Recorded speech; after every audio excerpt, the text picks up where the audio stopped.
Chapter 1: The Physical Divisions of India. We will study the following points in this chapter. 1.1 Introduction. 1.2 Location and Extent. 1.3 Surrounding Nations. 1.4 Process of identification of a region. 1.5 Physical Divisions.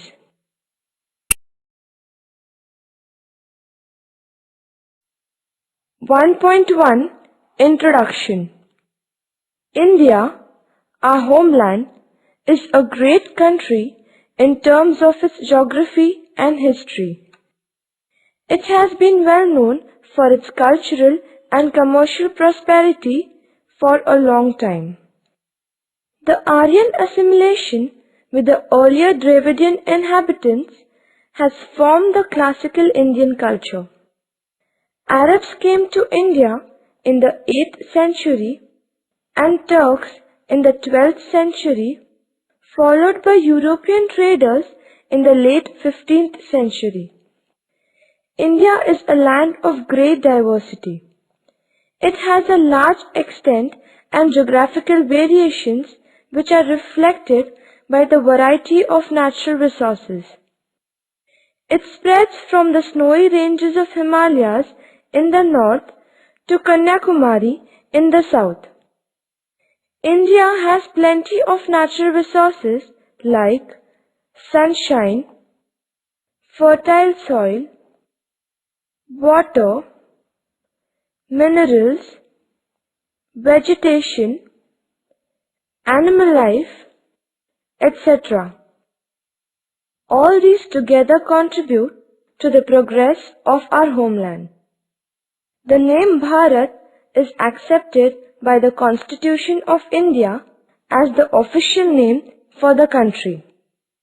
India is a democratic country which is divided into 28 states and 7 union territories for the convenience of administration and regional development. Rajasthan is the largest state in terms of area, followed by Madhya Pradesh and Maharashtra, whereas Goa is the smallest state of India.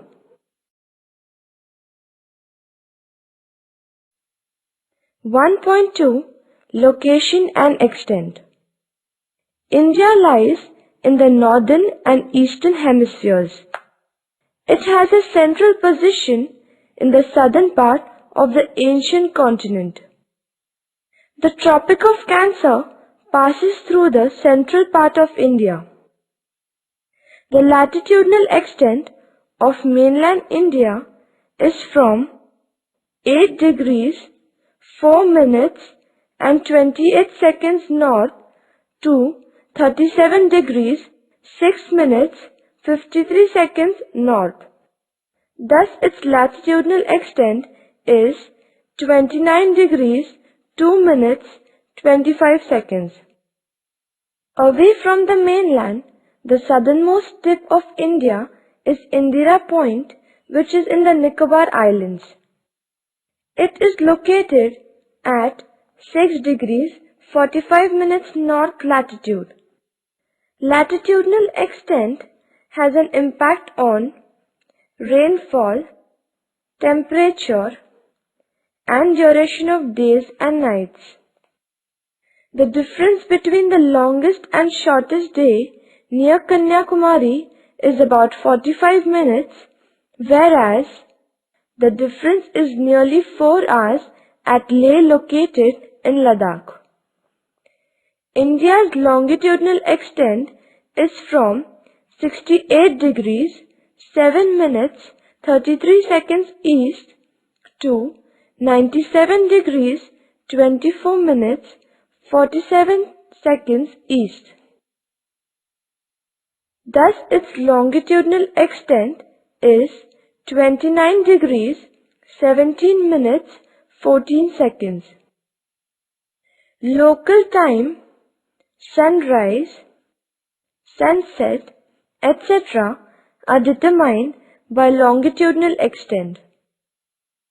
The difference in the time of sunrise at Kibitu in Arunachal Pradesh in the east and Guwar Mota in Gujarat in the west is about 116 minutes. The meridian of longitude 82 degrees 30 minutes east, which passes close to Allahabad, is taken as a standard meridian.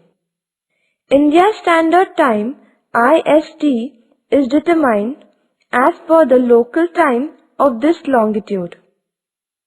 The Indian Ocean is the only ocean in the world that has been named after a country. India is the 7th largest country in the world, with a total land area of 32,87,263 square kilometers. The distance from the westernmost point in Gujarat to the easternmost point in Arunachal Pradesh is about 2,993 kilometers, while the distance between the northernmost point in Kashmir and the southernmost mainland point is about 3,214 kilometers. It has a land frontier of about 15,200 kilometers and a coastline of about 7,517 kilometers. 1.4 Process of identification of a region. What is a region? On what basis are regions defined? All these we have studied in the 9th standard. This year, in the 10th standard, let us follow the regional approach for a detailed study of our country.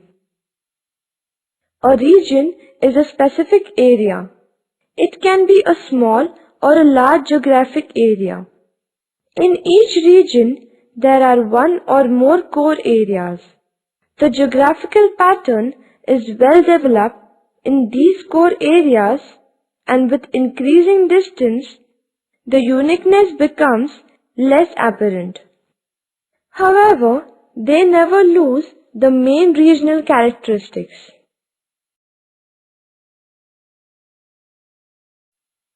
Regions are identified on the basis of common characteristics, contiguity, and similarity like physiographical regions, climatic regions, forest regions, etc. They can also be identified on the basis of one or multiple factors.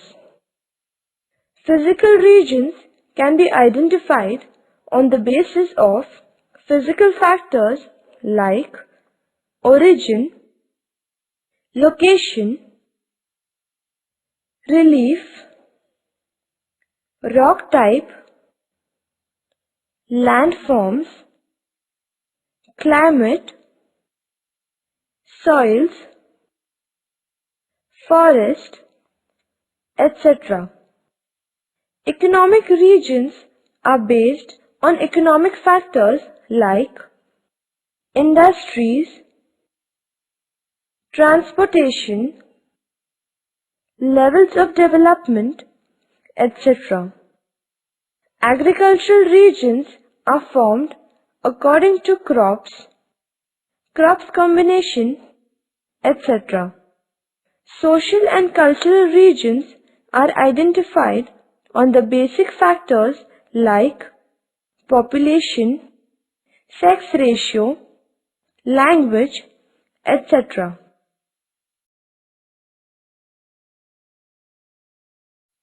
For the geographical regions, boundaries are drawn roughly on maps because these boundaries are mostly in the form of transitional zones. The political and administrative regions have well demarcated boundaries and are shown accurately on maps. For example, the divisions of a nation into states and states into districts, etc. The demarcation of regions is such that there is a little variation within each region, while each region is distinctly different from the other.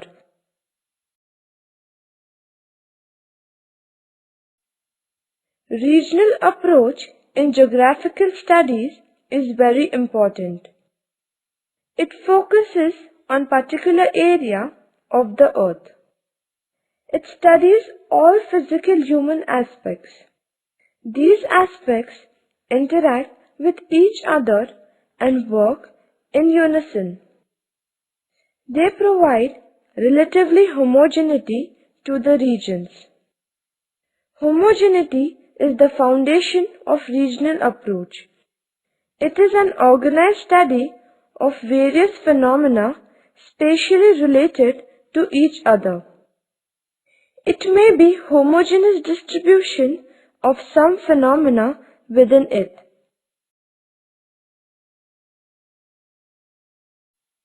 The process of segregating an area into smaller segments is called regionalization.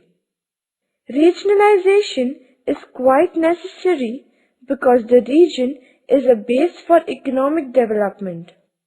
It is also important for many historical, political, economical, and sociological analysis. The physical factors are relatively static as compared to other factors. They are fundamental for regional planning and development. To solve various problems, it is necessary to have small regions. Man is the driving force to develop a region. On the basis of physical factors, we can identify some homogeneous regions in India. These are known as physical or natural divisions of India.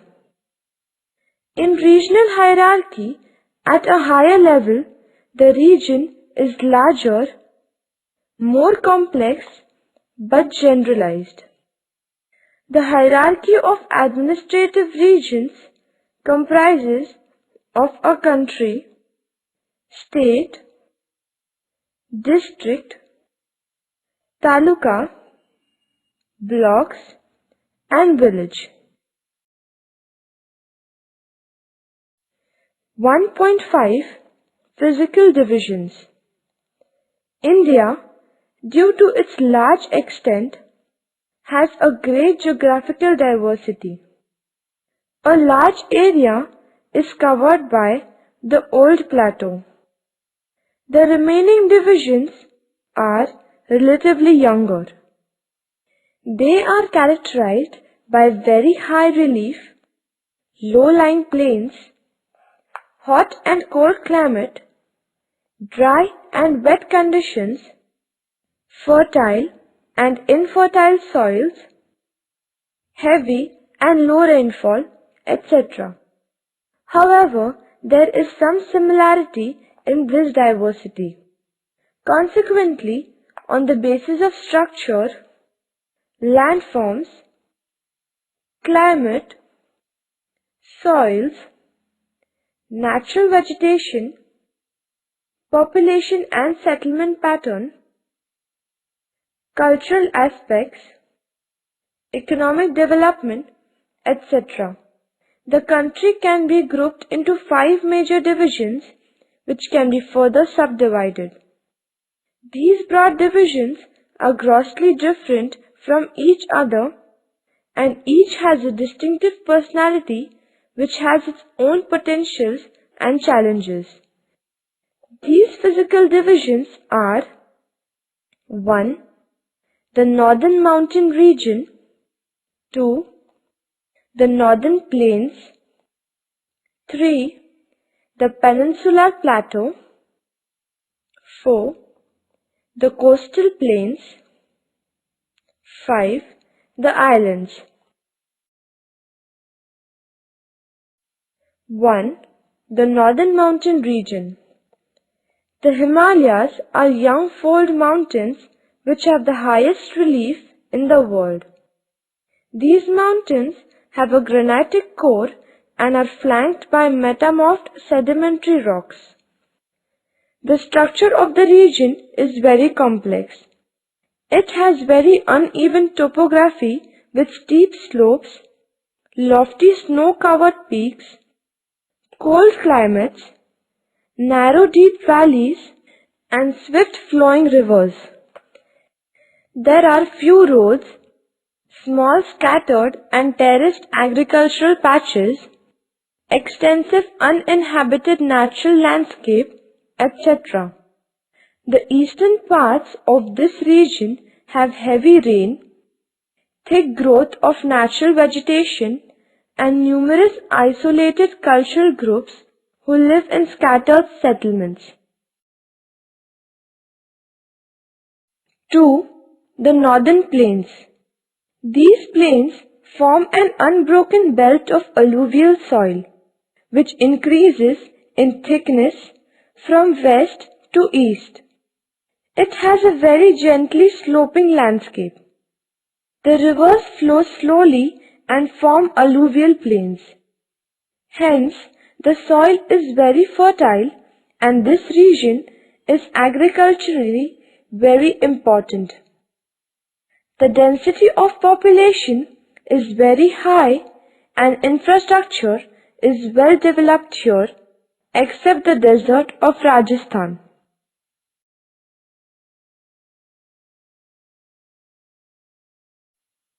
3. The Peninsular Plateau. This plateau is stable compared to the other physical divisions. It is one of the oldest land masses in the world. It is the largest physical division of India. This region is triangular in shape. It is composed of very old igneous and metamorphic rocks.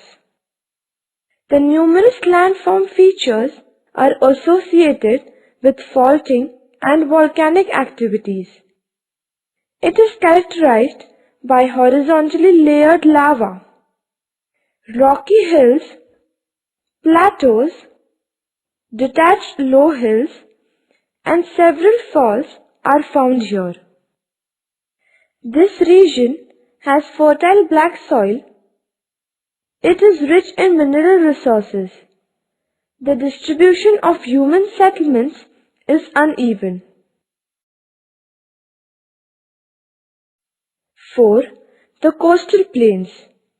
This region can be divided on the basis of their location into two divisions: the western coastal plain, the eastern coastal plain. The western coastal plain is characterized by seasonal rivers, high relief, dissected terrain, faulted structures, intended coastline, rias, and cliffs.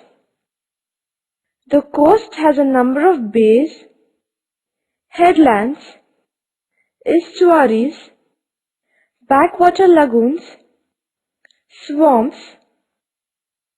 salt marshes, mangrove forests, and clean and beautiful beaches, etc. The eastern coastal plain. The eastern coastal plain is characterized by the deltaic plains. These deltas are formed due to the depositional work of rivers. Extensive deltas of the Mahanadi, the Godavari, the Krishna, and the Kaveri rivers, etc. are the characteristic features of this coastal region. 5. The islands. There are two groups of islands: the Arabian Sea Islands and the Bay of Bengal Islands. The Arabian Sea Islands. Lakshadweep, Minicoy, and Amindivi Islands are a group of islands in the Arabian Sea. These are located 200 to 440 kilometers off the southwestern coast of India. These islands form the smallest union territory of India. Their total surface area is 32 square kilometers. Kavaratti is the capital of this union territory. The Bay of Bengal Islands. The North Andaman Islands are physically characterized by a central range and a number of narrow valleys.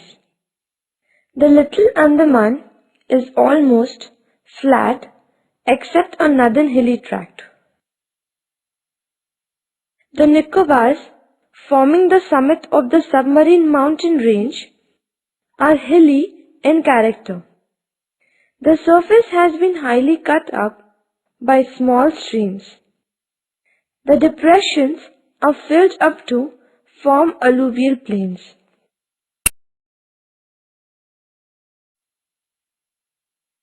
Physiographic regions of India.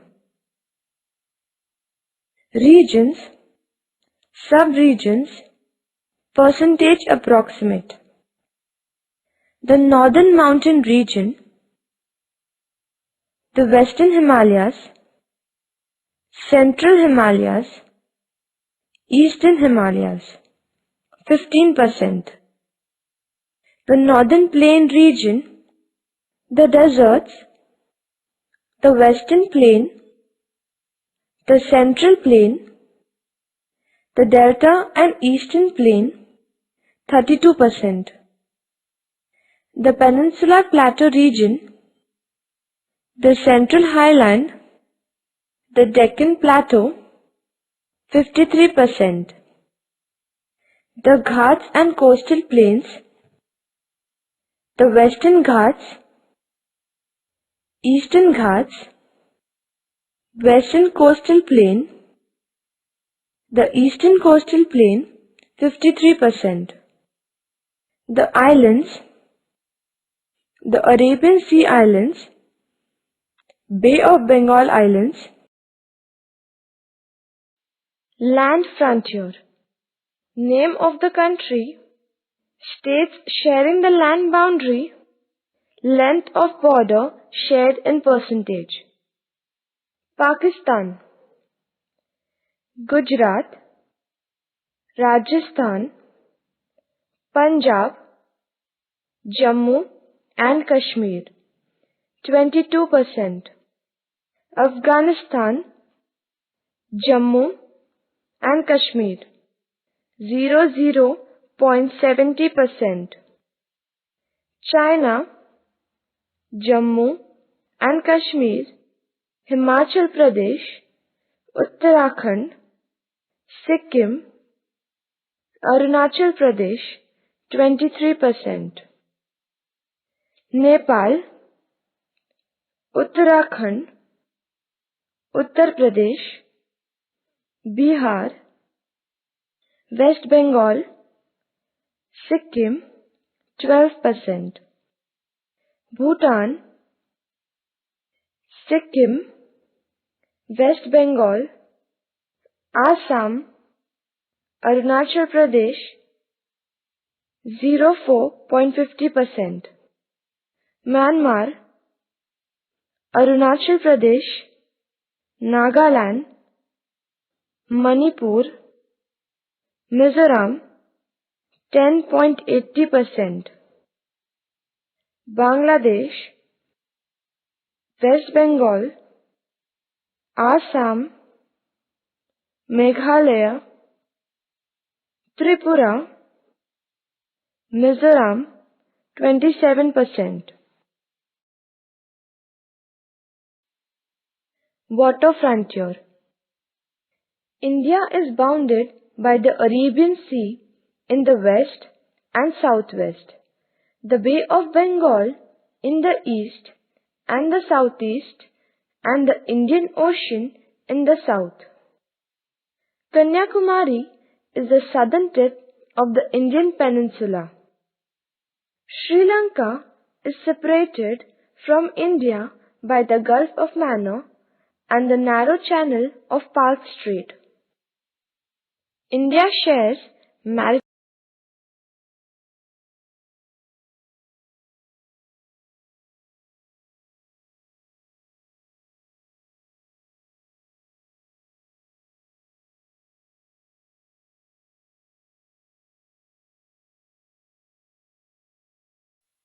geology.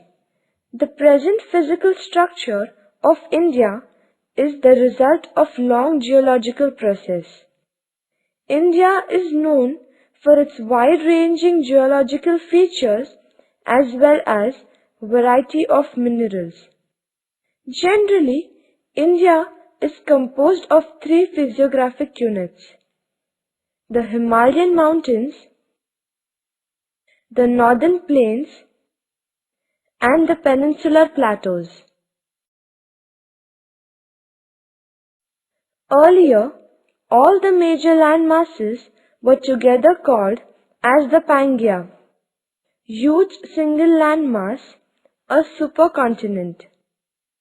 The landmass probably split into a northern Laurasia, Eurasia plus North America, and a southern Gondwana land, and these were separated by the Tethys Sea. The Gondwana land was a single landmass that included South America, Africa, India, Australia, and Antarctica. Convectional currents split the crust into a number of pieces. The Indo-Australian plate drifted towards the north after being separated from Gondwana land. The northward drift resulted in the collision of the plate with the much larger Eurasian plate. Due to this collision, the sedimentary rocks, which were formed at the bottom of the Sea of Tethys, folded to form the Himalayan mountain system. This is a young and unstable zone with the high peaks, deep valleys, and swift-flowing rivers. In due course of time, the depression between the uplifted young Himalayas and the old Peninsula Plateau gradually filled with sediments deposited by the river flowing from the Himalayas in the north and the Peninsula Plateau in the south. Extensive alluvial deposits led to the formation of the northern plains of India. Geologically, the Peninsula Plateau is one of the ancient and most stable landmasses of the Earth's surface. The plateau is mainly made of igneous and metamorphic rocks with smoothly rising hills and broad valleys. The northward movements of the Indo-Australian plate have also changed the location and size of the Indian subcontinent over millions of years. The movement of the plate led to stresses in the crust, leading to folding, faulting, and volcanic activity. The Andaman and Nicobar Islands are believed to have been formed along with the formation of Himalayas by volcanic activity. Besides geological formations, a number of processes such as weathering, erosion, and deposition have created and modified the relief to its present form. Our country has all the major physical features of the earth, that is, mountains, plains, deserts, plateaus, and islands. The height of the Himalayas is still increasing due to continued convergence. The Peninsula Plateau is the oldest one and the center of all geological activities which took place in and around it. The oldest gneiss and granites can be seen in the Aravalli Mountains. It was a part of Gondwana land till it broke and drifted from the southern land masses.